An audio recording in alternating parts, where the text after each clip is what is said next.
करते हैं। Hello friends, welcome to this web development course. In the previous video we discussed about list tag. In this video we are going to discuss some more things. So let's start. So guys, in the previous video we discussed about list tag. In this video we are going to discuss about the attribute as you seen here. So basically attribute are used to add more information to the tag. Okay, so attribute किसी भी tag में more information को add करने के लिए use होता है. Okay, for example this is HTML tag. In this you see lang is equal to en. Here this lang is equal to en is nothing but it's an attribute. Okay, this is an attribute. As you see here, this is an attribute which tell the HTML, which tell that HTML uses English language. En is basically mean by English language. तो चलो हम इसको code में भी देख लेते हैं basically. Okay, तो जैसा कि आप यहाँ देख रहे हो ये एक HTML का टैग है और इसमें जो lang is equal to en है ना, ये बेसिकली एक एट्रीब्यूट है जो कि बता रहा है कि HTML इंग्लिश लैंग्वेज यूज़ कर रहा है. और जो मीटा कैर इज इक्वल टू UTF-8 ये भी एक एट्रीब्यूट है जैसे कि यहाँ लिखा भी आ रहा है. This attribute declares the page character encoding. It must contain a standard IANI meme name for character encoding. Okay, और हमने प्रीवियस वीडियो में लिस्ट टैग देखा था. ओके, उस लिस्ट टैग में हमने एक ऑर्डर लिस्ट क्रिएट किया था. उस ऑर्डर लिस्ट में भी यहाँ पे एक एट्रीब्यूट है जो ये टाइप इज इक्वल टू 1 है ना, ये भी एक एट्रीब्यूट है जो कि हमारे टैग में मोर इन्फॉर्मेशन को ऐड कर रहा है. बेसिकली ये एट्रीब्यूट क्या इसलिए काम आ रहा है, बेसिकली क्या कर रहा है, जो हमारे लिस्ट को नंबरिंग फॉर्म में रिप्रेजेंट कर रहा है एट्रीब्यूट. ओके, यहाँ से हम इसका टाइप भी चेंज कर सकते हैं इस एट्रीब्यूट पर. जैसे कि हमने ए डाल दिया तो जो ये लिस्ट है जो हमने नीचे कोड में दिया लिस्ट समोसा फ्रूटी डोसा, ये इस फॉर्म में बेसिकली एक अल्फ़ाबेट फॉर्म में लिस्ट रिप्रेजेंट होगा. तो basically it's also an attribute. This attribute is known as type attribute. Okay, so basically HTML में अलग अलग टाइप के एट्रीब्यूट होते हैं जिसका अलग अलग यूज़ होता है और ये बेसिकली एक टैग में मोर इन्फॉर्मेशन को ऐड करने के लिए यूज़ होता है. ओके, सो गाइस हमने एट्रीब्यूट देख लिया. Now let's see the anchor element. Okay, anchor element और we can also say that anchor tag. Basically HTML में जब भी हमें कोई लिंक को ऐड करना हो वेब पेज पे, तब हम इस एंकर टैग या एंकर एलिमेंट आप कुछ भी बोल सकते हो, तब हम इस एंकर टैग का यूज़ करते हैं. ओके, जब हमें एक वेब पेज पे कोई लिंक को ऐड करना हो तब हम एंकर टैग का यूज़ करते हैं. Okay, so basically anchor tag is use to add link to your page. Okay, और इस अगर हमें कोई भी लिंक को ऐड करना हो वेब पेज पे तो हम इस एंकर टैग का यूज़ करते हैं. उसको टैग ए में रिप्रेजेंट करते हैं. इस टैग को लिखने का तरीका होता है ए, लेकिन सिर्फ ए लिखने से हमारा ऐड लिंक नहीं होता. उस ए टैग में हमें एक एट्रीब्यूट ऐड करना होता है जिस एट्रीब्यूट का नाम है href. Okay, this is an attribute hypertext reference. Okay, basically it is used for link. So basically ये जो हमारा एट्रीब्यूट है ये लिंक ऐड करने के लिए यूज़ होता है. इसमें जो भी लिंक हम डालेंगे वो हमारे वेब पेज पे डिस्प्ले होगा. ठीक है, और यहाँ पे हमने लिखा है गूगल. ये बेसिकली टेक्स्ट, यहाँ कुछ भी लिख सकते हैं. टेक्स्ट बेसिकली ये लिंक का टेक्स्ट होता है. ओके, फॉर एग्जांपल हमने मान लो यहाँ पे लिखा एक गूगल का लिंक दिया और ये इस टेक्स्ट में शो होगा. जब हम इस टेक्स्ट पे क्लिक करेंगे तो हम इस लिंक पे जाएंगे. अगर यहाँ हम कुछ और लिख देते हैं, मान लो कुछ भी लिख दें, यहाँ पर हम यूट्यूब लिख देते हैं, तो जो लिंक का टेक्स्ट होता है वेब पेज पे वो होता है यूट्यूब. और जब हम उस यूट्यूब को क्लिक करते हैं तो यहाँ पे हमने गूगल का वेबसाइट दिया तो खुलता है गूगल का वेबसाइट. ओके, तो चलो हम इसको तो गाइस चलो एक प्रैक्टिकल एग्जांपल देख लेते हैं कि हम बेसिकली अपने वेब पेज पे लिंक कैसे ऐड करते हैं with the help of anchor tag. So now let's C. So basically अगर हमें कोई सा भी लिंक ऐड करना हो अपने वेब पेज पे तो हम ए टैग का यूज़ करेंगे which is called as anchor tag. Okay, तो गाइस ये आ गया हमारा ए टैग और ये हमारा आ गया एक href एट्रीब्यूट. इसमें बेसिकली हम वो लिंक डालते हैं जो हमें अपने वेब पेज पे खोलना हो. ओके, और इस यहाँ पे हम बेसिकली एक टेक्स्ट लिखते हैं. बेसिकली यही टेक्स्ट होएगा. फॉर एग्जांपल मान लो मैं अपने इंस्टाग्राम का लिंक डालता हूँ वेब पेज पे. ओके, दिस इज़ द, तो मैंने यहाँ पे लिख दिया इंस्टाग्राम. ये एक टेक्स्ट होएगा और जो भी लिंक हम यहाँ डालेंगे ना वो लिंक खुलेगा वेब पेज पे, ये टेक्स्ट होएगा. और चलो मैं आपको दिखा देता हूँ. This is not. तो गाइस चलो मैं आपको ये लिंक लिस्ट डॉट HTML का खोल के दिखाता हूँ web page. This is our list.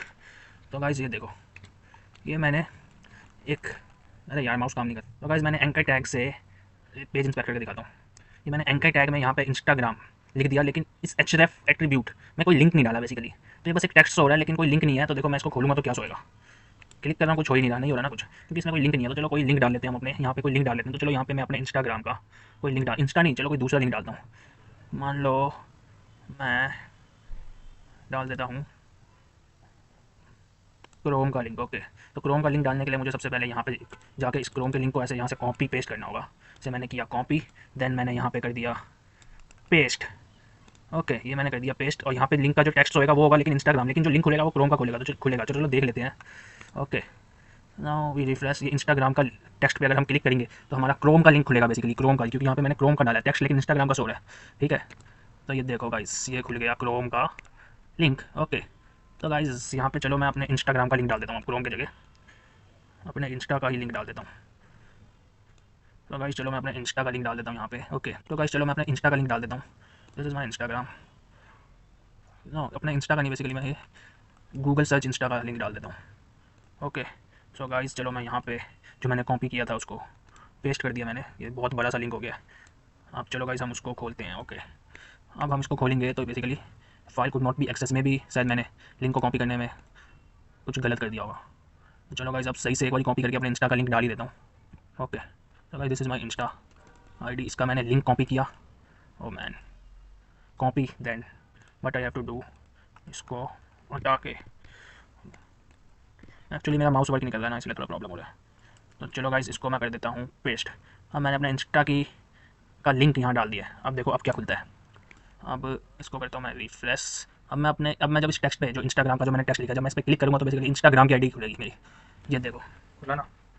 Okay this is my Instagram ID as you see है। तो चलो गाइस ये हो गया anchor tag. Okay this is how we can add link to our web page. Okay now let's see the image element और image tag. अगर हमें अपने वेब पेज पे कोई भी इमेज को ऐड करना हो तो हम इस इमेज टैग का यूज़ करते हैं। इसको डिफाइन करने के लिए हम टैग में लिखते हैं इमेज एंड इस एट्रीब्यूट का यूज़ करते हैं source and this is alternate. तो चलो गाइस देखते हैं VS कोड में हम इमेज को कैसे ऐड करते हैं। तो गाइस एक इमेज को ऐड करना सीखते हैं वेब पेज पे। तो गाइस चलो हम उसके लिए हमें इमेज टैग का यूज़ करना होगा। इमेज टैग का यूज़ करना होगा बेसिकली इमेज को ऐड करने के लिए। ओके अरे यार माउस कहाँ गया। इमेज टैग, ये AI ने दुखी कर दिया मुझे। This is our image tag. Okay तो guys this is our image tag. इस टैग का यूज़ करके हम इमेज को ऐड कर सकते हैं किसी भी वेब पेज पे। तो गाइस बेसिकली ये इमेज के आगे एक सोर्स एट्रीब्यूट है, इसमें हम जो भी लिंक डालेंगे, जो भी मतलब इमेज का लिंक डालेंगे वो इमेज हमारे वेब पेज पे शो होगा। और अल्टरनेट जो है ना, अगर मान लो हमने यहाँ पे इमेज डाला और वो इमेज बेसिकली मान लो लोड नहीं हो रहा इंटरनेट ना चलने के प्रॉब्लम से, तो इस अल्टरनेट में जो चीज़ लिखेंगे वो इन्फॉर्मेशन होएगी। फॉर एग्जाम्पल मान लो यहाँ पे मैं एक इमेज डाल देता हूँ, किसी मान लो धोनी का इमेज डालता हूँ। ओके मान लो ये मैंने ऑलरेडी डाल दिया गया। मान लो मैं एक इमेज निकाल लेता हूँ MS धोनी का, थाला का इमेज। मान लो हम थाला का इमेज यहाँ से डालने के लिए हमें सबसे पहले यहाँ पे इसका लिंक कॉपी कर लेते हैं बेसिकली। कॉपी लिंक एड्रेस, ठीक है मैंने किया कॉपी लिंक एड्रेस। अब यहाँ पे मैंने कर दिया पेस्ट। ओके ये क्या हो गया, ठीक है यहाँ पे मैं लिख देता हूँ थाला इमेज। अगर ये लिंक वर्केबल मान लो ये जो मैंने डाला है ना, अब चलो हम देख लेते हैं। देखो ये जो मैंने इमेज तो डाल दिया, ठीक है। अगर मान लो ये इमेज खुल ना पाए इंटरनेट पे किसी कारण, तो जो ये अल्टरनेट पे जो भी टेक्स्ट लिखेंगे ये सोएगा कि यहाँ पे ये था थाला का इमेज था। तो चलो गाइस देख लेते हैं अब खोल के। ये देखो ये थाला इमेज करके लिखा रहा है, वो बेसिकली इमेज खुल नहीं पा रहा किसी कारण से, शायद हमने लिंक को सही से कॉपी नहीं किया होगा। तो चलो एक बार और कॉपी कर लेते हैं लिंक को। इसकी रहा इमेज, कॉपी इमेज एड्रेस करते हैं हम, वो वैसे कॉपी इमेज एड्रेस एक बार फिर से कर लेते हैं। और एक बार फिर से इमेज टैग को क्रिएट करते हैं। ओके इमेज टैग इस सोर्स में डाल देते हैं। अब थाला का इमेज MS धोनी का इमेज ये डाला, ठीक है। अल्टरनेट पे लिख देते हैं MSD pic. Okay now let's see whether come और नॉट। तो देखो गाइस ये आ गया धोनी का इमेज ओके हमारे वेब पेज पे, और ये इंस्टाग्राम का लिंक जो था ये वो है। चलो इस पेज को इंस्पेक्ट कर लेते हैं। तो गाइस ये हमने डाला था इमेज, अगर ये इमेज नहीं खुलेगा तो जो अल्टरनेट पे हमने डाला MSD पिक ये सोएगा। तो गाइस आप देख रहे हो ये पिक जो है बहुत ही बड़ा शो रहा है। तो इसके लिए अगर मान लो हमें इस पिक का साइज़ को छोटा करना हो तो हम वो भी कर सकते हैं। उसके लिए हमें इसका हाइट और विड्थ को सेट करना होगा। वो कैसे करेंगे चलो देख लेते हैं। तो गाइस ये जो हमने धोनी की इमेज डाली है, ये आप देख रहे हो बहुत इसका जो साइज़ है वो बहुत ही ज़्यादा बड़ा है। तो इसके लिए हम एक जुगाड़ कर सकते हैं, बेसिकली एक एट्रीब्यूट डाल देते हैं यहाँ पे, एक हाइट और विड्थ का एट्रीब्यूट, जिससे हम इमेज की हाइट और विड्थ को सही से सेट कर लेंगे। ओके ये देखो ये अपने आप ही सजेस्ट कर रहा है। हाइट कितनी ले ली इसने अपने आप ही 200, विड्थ भी 200 ले लिया अपने आप ही। चलो ले लेते हैं फिर, नहीं चलो हाइट डाल देते हैं 200 पिक्सल, ठीक है। What is this now, with भी डाल देते हैं 200। ओके तो गाइस हमने इसकी हाइट डाल दी 200 और विथ भी डाल दी 200। तो अब देख लेते हैं।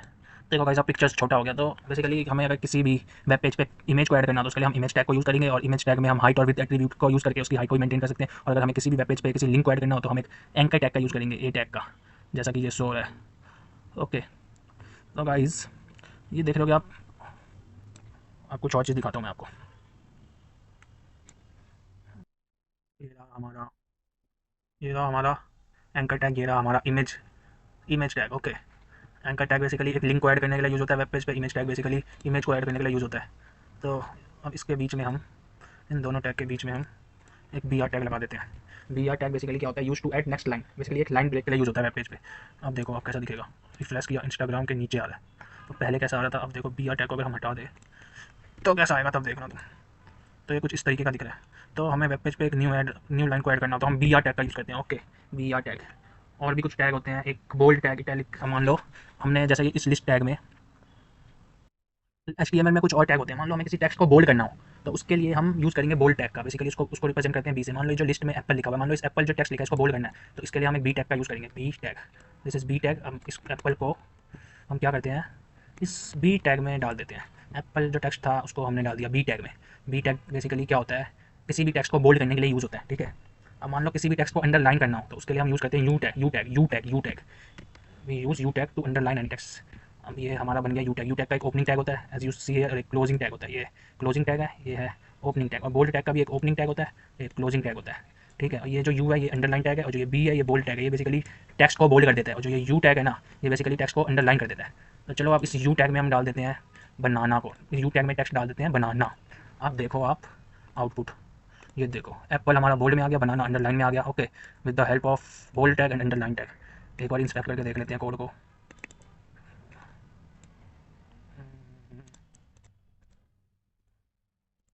देखो ये हमारा लिस्ट टैग, लिस्ट में हमने एक बोल्ड टैग का यूज़ किया, उसमें एप्पल टेक्स्ट डाल दिया तो बोल्ड हो गया। इस लिस्ट टैग में हमने एक अंडरलाइन टैग का यूज़ किया, यू जिसको यू से रिप्रेजेंट करते हैं, उसमें टेक्स्ट डाला बनाना तो टेक्स्ट हो गया अंडरलाइन। इस मैंगो में कुछ नहीं डाला तो मैंगो नॉर्मल है, ना ही बोल्ड है ना ही अंडरलाइन है। Okay, you got it. और एक टैग होता है इटैलिक, उससे क्या होता है टेक्स्ट इटैलिक फॉर्म में हो जाता है। एक टैग होता है हमारा आई, आई ये देख लेते हैं ये किस लिए यूज़ होता है। देखो आई element represent a span of text in alternative voice और आई टैग में इस मैंगो को डाल देते हैं। मैं थोड़ा भूल रहा हूँ आई टैग किस लिए यूज़ होता था, अभी देख लेते हैं। इस आई टैग में डाल देते हैं मैंगो को, तो अब देखते हैं मैंगो कैसा हो जाएगा। ये देखो इसका टेक्स्ट का थोड़ा डिज़ाइन चेंज हो गया, इटैलिक फॉर्म में हो गया। तो ठीक है गाइस, इसमें हमने देखा कि क्या देखा, इसमें हमने एक बोल्ड टैग देखा, एक देखा कि टेक्स्ट को बोल्ड कैसे करते हैं। उसके लिए एक बी टैग होता है जो कि टेक्स्ट को बोल्ड करने के लिए यूज़ होता है। और अंडरलाइन अगर हमें किसी टेक्स्ट को करना हो तो यू टैग का यूज़ करते हैं। अगर किसी टेक्स्ट को इटैलिक फॉर्म में करना हो तो आई टैग का यूज़ करते हैं, ठीक है। तो गाइस इस वीडियो में हमने देखा अगर हमें image add, how to add image in our website by using image tag, and how to add link in website by using anchor tag. और हमने 3 टैग और देखा बेसिकली, एक बोल्ड टैग किसी भी टेक्स्ट को बोल्ड करने के लिए, एक अंडरलाइन टैग किसी भी टेक्स्ट को अंडरलाइन करने के लिए एज यू सी है, और एक इटैलिक टैग किसी भी टेक्स्ट को इटैलिक फॉर्म में करने के लिए। ओके, सो गाइस आज के वीडियो के लिए इतना। In next video we will see some more important tags, okay, which is useful in HTML। So आज के लिए इतना, मिलते हैं नेक्स्ट वीडियो में। ऐसे ले सकते हो आप। गाइस वीडियो को एंड करने से पहले मैं आपको एक चीज़ और बताना चाहता हूँ। इस वीडियो में हमने देखा कि इमेज को कैसे ऐड करते हैं और लिंक को कैसे ऐड करते हैं। अब मैं आपको 2 चीज़ होमवर्क देना चाहता हूँ बेसिकली। अगर किसी वेब पेज पे अगर हमें वीडियो को ऐड करना हो और किसी ऑडियो को ऐड करना हो तो वो कैसे करेंगे, उसके लिए भी 2 टैग होते हैं, वो आपको खुद सीखना है। खुद गूगल पर सर्च मार के वो 2 टैग, एक ऑडियो टैग में यहाँ पे डालना है। ऑडियो टैग का यूज़ करके आपको एक ऑडियो डालना होगा, धोनी का बोले जो कोयल बागों में, और वीडियो टैग का यूज़ करके आपको वीडियो डालना होगा, ठीक है। तो आप ये 2 चीज़ें सीख लेना अपने आप से, ठीक है गाइस। फिर भी मैं आपको दिखा देता हूँ ऑडियो टैग इन HTML कैसे यूज़ करते हैं। तो गाइस ये देखो, ऑडियो टैग के लिए हमें एक ऑडियो को ऐड करने के लिए हमें एक ऑडियो टैग का यूज़ करना होगा, जैसा कि आप देख रहे हैं यहाँ पे। This is audio tag, okay, this is control. ये बेसिकली कंट्रोल करने के यहाँ पे सोर्स डालना होगा, सोर्स का टाइप। और सिमिलरली एक होता है वीडियो टैग में सिमिलरली एक होता है वीडियो टैग जो कि यूज़ होता है वीडियो डालने के लिए वेब पेज पे। ओके, उसका भी मैं आपको दिखा देता हूँ कि कैसे यूज़ करते हैं। ये रहा वीडियो टैग, ये देखो वीडियो टैग को डालने के लिए, वीडियो टैग को यूज़ करने के लिए हम वीडियो टैग का यूज़ करते हैं। ऐसे लिखते हैं वीडियो सोर्स, यहाँ पे URL डाल देंगे जैसे इमेज टैग में डाला था हमने, ठीक है। ये वाइड और हाइट वीडियो का, ये आप खुद से बना पाओगे। ओके, तो आज के लिए इतना ही। नेक्स्ट वीडियो में ये 2 वर्क आप करके आना। उस नेक्स्ट वीडियो में हम कुछ और इंपॉर्टेंट टैग को डिस्कस करेंगे, जैसे कि टेबल टैग जो कि टेबल ऐड करने के लिए यूज़ होता है, और फॉर्म बनाना भी सीखेंगे नेक्स्ट वीडियो में। कोई सा भी, जैसे कि आपने एक इंस्टाग्राम का लॉगिन फॉर्म देखा होगा, ऑनलाइन इंस्टाग्राम लॉगिन, या कोई सा भी लॉगिन, मान लो ये ट्विटर का लॉगिन पेज है, ऐसा लॉगिन पेज बनाना सीखेंगे, फॉर्म बनाना बेसिकली इन नेक्स्ट वीडियो में। Okay guys, bye bye. तो आज के लिए इतना ही, मिलते हैं नेक्स्ट वीडियो में।